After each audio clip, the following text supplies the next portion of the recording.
Spoštovane in spoštovani, sem Mihael Toš, avtor projekta Kein Kampf.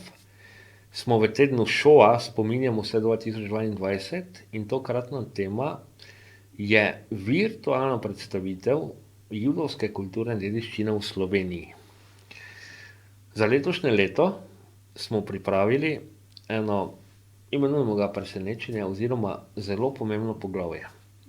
Gre za to, da je judovska kulturna dediščina, sedaj bom kar naštel, kaj vse imamo, sinagoga Maribor, sinagoga Lendava, pokopališče, imenujemo ga Lendava, v bližini Lendave, da je lažje za orientacijo za tiste, ki ne veste, judovsko pokopališče v Ljubljani, judovsko pokopališče Gorica, tudi judovski trg Piran, judovska sinagoga Ptuj, potem tudi en posamezen judovski grob v Kidričevem, prikazano na geokarti, se pravi, kje se to v Sloveniji nahaja. Prav tako pa so sinagoge in potem tudi z področja sinagog, se pravi, kdor pride do sinagoge in poskenirati QR kode, lokacije dostopne za ogled.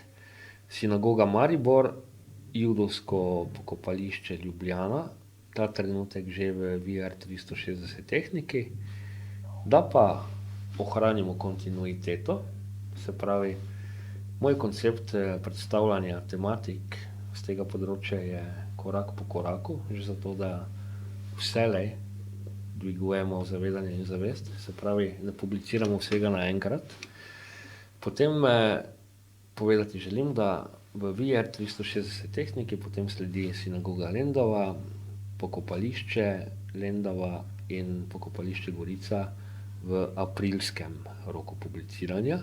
Je pa sedaj na QR kodu to že dostopno v klasičnih fotografijah. Se pravi, kar sedaj vidimo na zaslonu, je VR 360 pogled v mariborsko sinagogo. Ta pogled je dostopen na kodi za skenirati, ko je sinagoga zaprta, se bo koda nahajala zunaj, kamor jo bojo namestili in bo možno s skeniranjem s pametnim telefonom videti notranjost. Potem, kar vidimo sedaj, je izraelitsko judovsko pokopališče na Žalah v Ljubljani. To bo možno videti z lokacije sinagoge Maribor, sinagoge Lendava in tudi spletne strani Kein Kampf. In kar vidimo sedaj, je pa še nekaj klasičnih fotografij sinagoge Lendava in pokopališč Lendava in Gorica. Se pravi, judovsko kulturno dediščino smo zbrali na eno mesto, na spletni strani Kein Kampf, in sedaj je ta dediščina dostopna tudi z uporabo QR kod. Se pravi, lahko si ogledate, bomo rekli, kot centralno institucijo, kot centralni kraj, je sinagoga Maribor. Z nivoja sinagoge Maribor lahko s skeniranjem QR kode dostopite do strani v portalu Kein Kampf, kjer je navedena konkretna judovska kulturna dediščina v Sloveniji in si jo ogledate. Prav tako pa lahko s skeniranjem QR kode pri sinagogi Maribor virtualno obiščete sinagogo Maribor in tudi, če so vrata sinagoge zaprta, ko se tam nahajate, dobite vpogled v notranjost.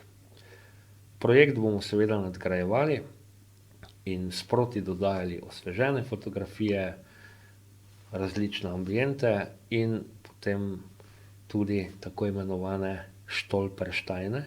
Poimenujem jih po nemško, zato ker dejansko mora ta dolžnost izhajati iz Nemčije, se pravi tiste kamne z imeni žrtev, ki so bile deportirane in ubite. Kasneje pa v portalu Kein Kampf tudi judovska kulturna dediščina drugod po Evropi in pa seveda materiali iz projekta Kein Kampf, ki se konkretno dotikajo holokavsta in obdobja Tretjega rajha.